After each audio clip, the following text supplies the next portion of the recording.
नमस्कार दोस्तों, आज हम आपसे बात करने आए हैं कुछ स्पेशल। क्या स्पेशल है? जैसा कि आप लोग जानते हैं कि कल आपका बोर्ड का रिजल्ट आ चुका है, यानी क्लास 10th वालों का भी आ चुका है और क्लास 12th वालों का भी आ चुका है। अब मन में बस एक ही प्रश्न है कि कौन सी स्ट्रीम लें जो हमारे भविष्य के लिए बेहतर होगी। आज हम वही बात इस वीडियो में करने वाले हैं, लेकिन उसको करने से पहले जो एक मानसिकता है लोगों की वो मैं बता दूँ।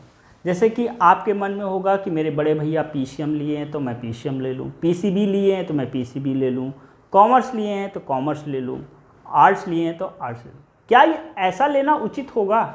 या मेरे पापा कह रहे हैं पीसीएम लीजिए तो मैं पीसीएम ले लूँ, भले ही मुझे मैथ बिल्कुल समझ में नहीं आती है। पापा कह रहे हैं पीसीबी ले लो, मुझे बायो अच्छी नहीं लगती है और मैंने बायो ले लिया। तो उसका इफ़ेक्ट क्या होगा कि आप उनके दबाव में या अपने भैया भाभी दीदी के चक्कर में आपका पूरा का पूरा लाइफ बेकार हो जाएगा और आप एक उस सब्जेक्ट को पढ़ेंगे जिसके प्रति आपका इंटरेस्ट ही डेवलप नहीं होता। जैसे कि मुझे बायो भी अच्छी लगती थी, मैथ भी अच्छी लगती थी। जब मैं हाई स्कूल से इंटर में गया तो मुझे इस तरह का उस समय इतना टेक्नोलॉजी भी नहीं थी कि हम यूट्यूब पे अपना स्ट्रीम को देख सकें। घर में कोई बताने वाला नहीं था। अब हमें बड़ी कन्फ्यूजन होती थी कि हम बायो लें या मैथ लें, लेकिन बाद में हम स्वयं अपना डिसीजन लेते थे। तो वहाँ पर मैथ हमें बायो के कंपैरिजन में बायो की तुलना में ज़्यादा अच्छी लगती थी। इस वजह से हमने अपना मैथ सिलेक्शन किया, पीसीएम वाला ग्रुप। ठीक है, और आपको क्या लेना चाहिए ये हम बताते हैं। जैसा कि आपको अगर साइंस ग्रुप में आना है, सबसे पहली बात तो ये 3 ग्रुप में आपको मिलेगा। एक हमारा आएगा साइंस ग्रुप, दूसरा आएगा हमारा कॉमर्स ग्रुप, तीसरा आएगा हमारा आर्ट्स। ठीक है, टोटल 5 सब्जेक्ट होंगे। हमने 4 लिखा है, किसी में 3 लिखा, आप ये सोच रहे होंगे, तो आइए उस पर भी डिस्कशन करेंगे। जैसे कि यहाँ पर हमारे पास पहला है PCME। P माने फिजिक्स, C माने केमिस्ट्री, M माने मैथ, E माने इंग्लिश। अगर आप CBSE बोर्ड में हैं तो इंग्लिश कंपलसरी होगा और PCM आपका होना ही होना है। ठीक है, अगर आपकी मैथ अच्छी है, आपको मैथ अच्छी लगती है और आपकी जो थिंकिंग है वो क्रिएटिविटी है। क्रिएटिविटी का मतलब कि आप प्रॉब्लम सॉल्व कर सकते हैं, आपकी कैलकुलेशन अच्छी है, आपको मैथ अच्छा लगता है, तो आप पीसीएम लीजिए, क्योंकि वहाँ पर फिजिक्स भी आपका मैथ से ही लगभग रिलेटेड है, मैथ आपका है ही है, केमिस्ट्री आपका है, इंग्लिश है।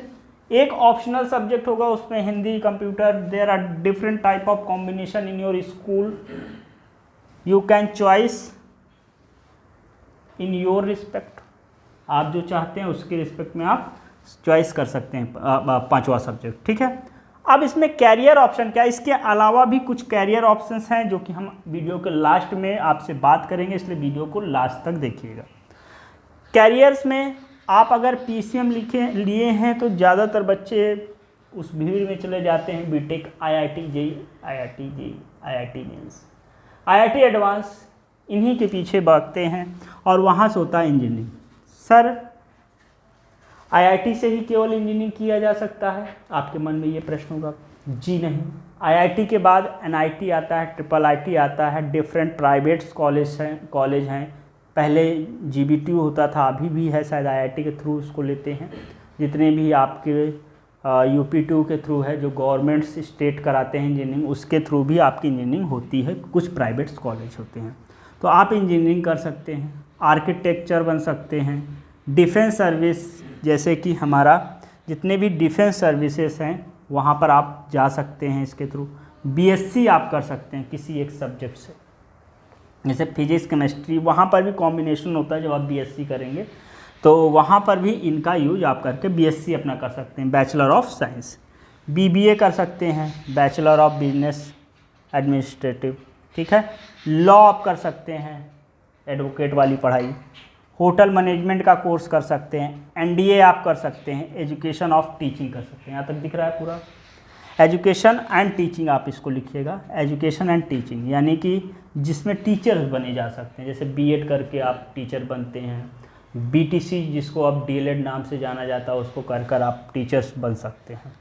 दूसरा जो हमारा ऑप्शन है वो साइंस में PCBE है, ठीक है, यानी फिजिक्स, केमिस्ट्री, बायोलॉजी, इंग्लिश, और जो अदर ऑप्शनल एक सब्जेक्ट इसमें होगा वो आपको सेलेक्ट करना पड़ेगा।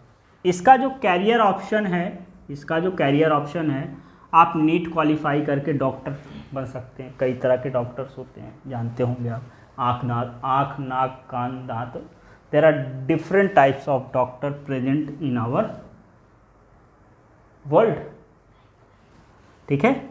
तो नर्स आप बन सकती हैं, अगर गर्ल्स हैं तो नर्स बनेंगी, बॉयज़ भी नहीं बनते हैं नर्स, ठीक है, तो गर्ल्स हैं तो आप नर्स बनेंगी, ठीक है। फिजियोथेरेपिस्ट बन सकते हैं, आप BSc कर सकते हैं इन्हीं में से किसी एक सब्जेक्ट को लेकर। फार्मेसी का कोर्स आप कर सकते हैं, और यहाँ पर आप एजुकेशन एंड टीचिंग में भी जा सकते हैं, ठीक है मेरे प्यारे दोस्तों। आप ट्रेन सही पकड़िएगा।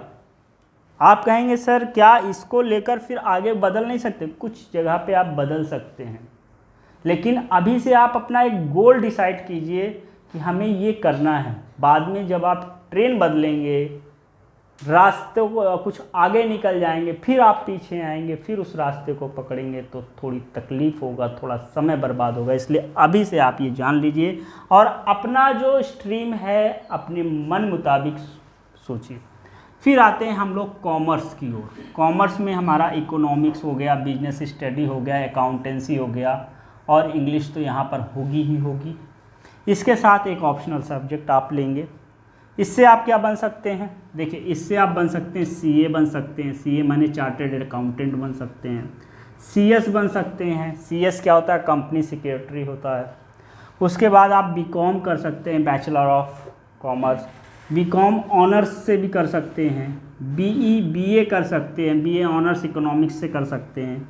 BBA BBM आप कर सकते हैं, जर्नलिज्म बन सकते हैं, इवेंट मैनेजमेंट कर सकते हैं। BA in various art courses आप कर सकते हैं, BA से भी कर सकते हैं। BMS कर सकते हैं, BFA कर सकते हैं, और एजुकेशन एंड टीचिंग यानी आप इस पर भी टीचर बन सकते हैं, ठीक है। इसके बाद आप क्या कर सकते हैं? देखिए, जैसे कि आर्ट आपने लिया, आर्ट में history, geography, polity, English, other आप जो भी सब्जेक्ट लेंगे, मगर ये 3 सब्जेक्ट आपको शायद अनिवार्य है, इस 3 सब्जेक्ट को आपको लेना है, ठीक है। बाकी कॉम्बिनेशन होता है, आपके स्कूल में जो कॉम्बिनेशन होगा उस कॉम्बिनेशन के अकॉर्डिंग आप सब्जेक्ट को अपने हिसाब से ले सकते हैं। इससे आप लॉ कर सकते हैं, मैनेजमेंट आगे जाके करेंगे, IAS बन सकते हैं। सर IAS क्या इससे नहीं बन सकते हैं? इससे भी बन सकते हैं, लेकिन हमने कहा ना कि उसके लिए फिर से आपको वो चीज़ें पढ़नी पड़ेंगी। तो अभी से आप टारगेट डिसाइड कीजिए। BA कर सकते हैं, BBA कर सकते हैं, BMS कर सकते हैं, BFA कर सकते हैं, एजुकेशन एंड टीचिंग, ETC, इस तरह के कोर्सेस आप कर सकते हैं। अब क्या है, इन सभी को करने के बाद चाहे आप BTech कर लें, आप इसको कर लें, आप इसको कर लें, आप इसको कर लें, और भी ऑप्शंस हैं, जैसे जितने भी गवर्नमेंट जॉब हैं वहाँ पर भी आप अप्लाई करके 1-2 जगह छोड़कर ज़्यादातर जगहों में आप हर एक बैचलर्स डिग्री जिनका क्लास 10th के बाद एप्लीकेबल है फॉर्म भरने का, वो क्लास 10th के बाद किसी में मांगता है कि साइंस ग्रुप होना चाहिए, किसी में मांगता है कि भैया आर्ट्स ग्रुप होना चाहिए, किसी में किसी भी स्ट्रीम से आप किए हो उससे मतलब नहीं है, आपका एक परसेंटेज होगा, इस परसेंटेज के अकॉर्डिंग आप फॉर्म को भर सकते हैं, एग्ज़ाम क्वालिफाई करिए। लेकिन अगर आप आर्ट्स ले लिए और उसमें मैथ आ रही है तो फिर आपको दिक्कत होगी उसके पेपर को सॉल्व करने के लिए। अगर आप मैथ लिए हैं उसमें हिस्ट्री आ रही है तो आपको फिर से हिस्ट्री पढ़नी पड़ेगी, ठीक है। GS आ रहा, GS में तो सभी कुछ पढ़ना पड़ता है। तो इस तरह की चीज़ें हैं। तो अभी आप डिसाइड करिए आज ही कि इनमें से कौन सी चीज़ें आपकी पसंद है, आप क्या बनना चाहते हैं, ये चीज़ें आप डिसाइड कीजिए। आपको किस में इंटरेस्ट है, ये सारी चीज़ों को डिसाइड कीजिए। उसके बाद आप अपने स्ट्रीम को सेलेक्ट कर लीजिए।